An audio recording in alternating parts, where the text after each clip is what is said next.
외신들이 이런 이야기를 많이 합니다. 하긴 뭐 CNN도 뭐 실수할 때가 있었죠. CNN도 언젠가 한번 김정은이 죽었다고 보도를 하는 바람에 엄청난 소용돌이에 빠졌던 적이 있습니다. 전 세계가 부글부글 끓었죠. 한 달 동안 나타나지 않자 김정은 심장마비로 사망했다는 뉴스가 떴고, 또 어떤 고위직에 있는 그때 당시 뭐 문재인 정권 시절인데 문재인 정부에 몸담진 않았지만 100% 확신한다고 했던, 지금은 이제 윤석열 정부에 몸담고 있습니다. 예전에 저도 그분을 여러분들도 이름만 대면 잘 알겠지만 100% 확신한다. 이것은 중국의 고위 관료로부터 들었다고 했던 분도 계십니다. 김정은 100% 죽었다. 또 이번 외신에서는 김정은이 100% 죽었다고 보도한 것이 아니라 울고 불고 스트레스, 술 먹고 지금 뭐 위기가 왔다.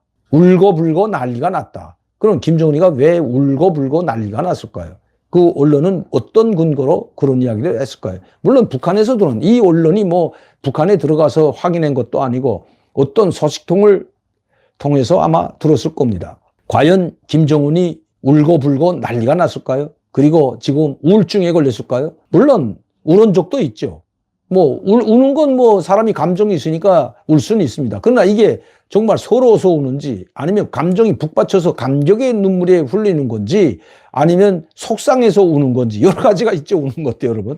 자, 근데 김정은은 한두 번 전 국민 앞에서 울은 적이 있습니다. 이렇게 좋은 인민들에게 내가 이 밥에 고깃국 먹여주지 못하고 정말 이렇게 훌륭한 인민들에게 내가 너무나도 힘들게 해서 미안하다. 아직까지 지금 우리 인민이 고통을 겪지 않으면 이 착하고 훌륭한 인민 정말 내가 일을 잘못해서 그런다. 김일성 광장에서 연설하면서 눈물을 흘렸죠.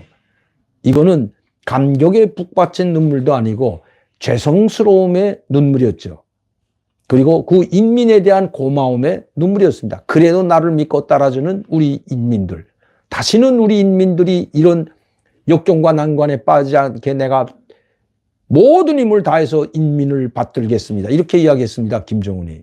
자, 이렇게 이걸 운다고 봐야 될까요? 이것을 울고불고 우울증에 걸려서 우는 건지, 아니면 서러워서 운다고 볼 수는 없는 겁니다. 그러면 어떤 근거로 운다고 했을까요? 아마 북한의 측근들이 그런 이야기를 했는지, 아니면 그런 정보가 들어와서, 아니면 첩보가 들어와서 그랬는지는 모르겠습니다만은 북한에서 김정은만큼 철저히 베일에 감춰진 사람도 없습니다. 제가 여러분들께 여러 차례 말씀드렸지만 이 북한의 최고 존엄에 관한 가족사나 그리고 일상생활이나 그의 동선이나 철저하게 비밀에 붙여 있기 때문에 그야말로 김여정도 모른다는 겁니다. 김여정도 모르는 일을 과연 누가 김정은이 우울증에 걸려서 울고 속상해서 울고 불고 난리를 치고 있다고 할까요? 물론 이런 언론에서 뉴스하는 것은 뭐 그 정보가 됐든 첩보가 됐든 확실하게 북한 가서 확인할 수는 없기 때문에 그런 정보가 들어오면 뭐 뉴스를 내보내 보도를 하는 것은 뭐 저는 뭐 그걸 이야기하자는 것이 결코 아닙니다. 그만큼 북한은 베일에 감춰져 있을 뿐만 아니라 그것도 모든 북한 내부 상황이 철저하게 베일에 감춰져 있는 상황에서 하물며 최고 존엄에 대한 사생활은 전혀 알 수가 없다는 겁니다. 94년도 초까지의 북한 상황과는 또 다르다는 겁니다. 왜? 그때는 김일성, 김정일 때는 주변에 친척들이 많았기 때문에 그 친척들을 통해서 김일성 신상에 대해서, 김정일 신상에 대해서, 그 가족에 대해서 어느 정도 이야기를 들을 수 있었지만 지금 김정은에게는 친척이 단 한 명도 남아있지 않다는 것입니다. 가장 가까운 친척이라고 하는 김경희가 처형이 됐고 장성택이 처형이 됐고, 그러면 장성택과 김경희 사이에 난 양딸이든 진짜 자식이든 뭐 양자든 간에 단 한 명도 살아남지 못했다는 것은 당연한 일이죠. 김경희가 자식을 낳지 못하는 것은 이미 잘 알려진 사실입니다. 자, 양자도 없습니다. 그러면 김정은에게는 지금 친척이 없다고 봐야 됩니다. 가장 가까운 친척은 단 한 명도 없고 먼 친척도 단 한 명도 없다는 겁니다. 먼 친척이라고 했을 때는 할아버지 고향 망경대, 그리고 할머니 칠걸, 이 사람들이 김정은엔 그래도 그 집안, 망경대 김씨나 칠걸 강씨 집안이 친척이라고 할 수 있는데, 제가 이번에 최고인민회 670명 발표할 때 강씨 집안에서 올라간 사람, 칠걸 강씨 집안 그 많던 간부들이 다 어디로 사라졌는지 한 명도 남지 않고 제 동생 강명철 하나 최고인민회의 자리 지키고 있는 걸 보고 깜짝 놀랐습니다. 그 외에 강씨송을 가진 칠걸 강씨 집안은 모조리 전면됐다고 해도 과언이 아니죠. 즉 모조리 사라졌다고 해도 과언이 아닙니다. 만경대 집안은 또합니다. 만경대 집안이라고 할 수 있는 이 김씨, 만경대 김씨, 김창주도 있었고 김선주도 있었고 김원주도 있고 자식들이 단 한 명도 최고인민회의 대의원이나 아니면 어떤 요직에 있는 걸 보지 못했습니다. 마지막에 있던 양영섭, 여러분들 아마 잘 아실 겁니다. 양영섭, 김용직 동생인 김용록의 딸 김선숙의 바로 남편이죠. 그런데 이제 양영섭도 이제 죽었습니다. 그러면 그 아들이라도 해야 되는데 그 아들도 정계에서 즉 김정은이 간부로 쓰지 않고 있다는 겁니다. 호담도 마찬가지입니다. 호담의 아들 호철이라가 있는데 제보다 3년 후배입니다.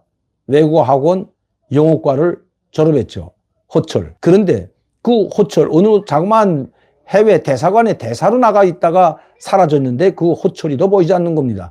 이 친구는 바로 호담의 아들일 뿐만 아니라 김일성의 사촌 동생 김종숙의 아들이기 때문입니다. 그런데도 불구하고 당정인의 위원자리, 후보위원 자리에도 호철이라는 이름은 찾아보기가 힘듭니다. 다시 말씀드리면 만경대 김씨나 칠걸 강씨나 하나도 없다는 겁니다. 김정은 주위에는 친척이 단 한 명도 남아있지 않습니다. 남아있다면 김여정 하나죠. 믿고 의지할 집안 세력이 없다는 겁니다. 그래서 김여정을 제2인자로 만들었는지도 모르죠. 어느 부서의 부부장이 아니라 바로 당중앙위원회 제1부부장을 시키고 소기실, 즉 김정은 집무실을 총괄하게 만들게 했는지도 모릅니다. 왜? 믿을 것은 자기 여동생 한 명뿐이기 때문입니다. 그리고 여러분들도 아시다시피 김종철은 김정은의 형이지만 그가 바보나 아니면 뭐 음악에 빠지거나 뭐 마약에 빠져서 간부로 등용하는 것이 아니라 바로 형이기 때문에 동생이라면 아마 간부로 등용해서 국방장관 자리를 주든지 아니면 국가보위부장 자리를 주겠지만 형이기 때문에 자칫 잘못하다가는 형제지간에 난이 일어날 수가 있기 때문입니다. 김종철이가 최고주의관이 최고존엄이 됐다면 그런 일은 없겠죠. 그러나 김정은 동생이 북한의 최고 수반이기 때문에 형이 어떤 위치에 가도 김정은의 형은 형인 거죠. 김정은이 예의를 지킬 수밖에 없는 상태라는 겁니다.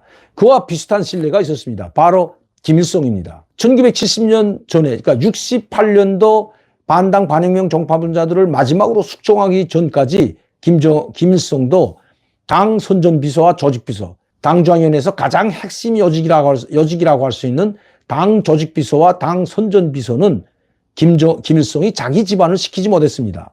그러나 박금철과 김도만, 당 조직비서가 박금철이었고 당 선전비서가 김도만이었는데 68년도 반당 반혁명 종파분자로 숙청되면서 그래도 믿을 것은 집안밖에 없다고 해서 바로 자기 동생인 김용주죠. 자기 친동생 김용주를 당중앙위원회 조직부장 겸 당 조직비서로 등용했던 겁니다. 그래도 믿을 건 동생밖에 없기 때문이죠. 그러나 김용주도 김일성의 동생이니까 가능했지 형이었다면 불가능했을 겁니다. 김용주도 김일성만큼 막강한 권력을 행사했던 것이 바로 김용주이기 때문입니다. 이와 같이 김정은이 북한의 최고 수반이 김종철이가 됐다면 김종철은 김정은을 국방상이든 조직비서든 이런 자리를 줬을 겁니다. 그러나 아이러니하게도 김정일은 맏아들 김종철에게 권력을 물려준 것이 아니라 바로 김정은에게 물려주어 지금 김정은 정권이 가정 내부에서는 상당히 불안한 위치에 있다는 겁니다. 그렇기 때문에 김정은은 믿을 수 있는 집안 세력이 전무하다는 겁니다.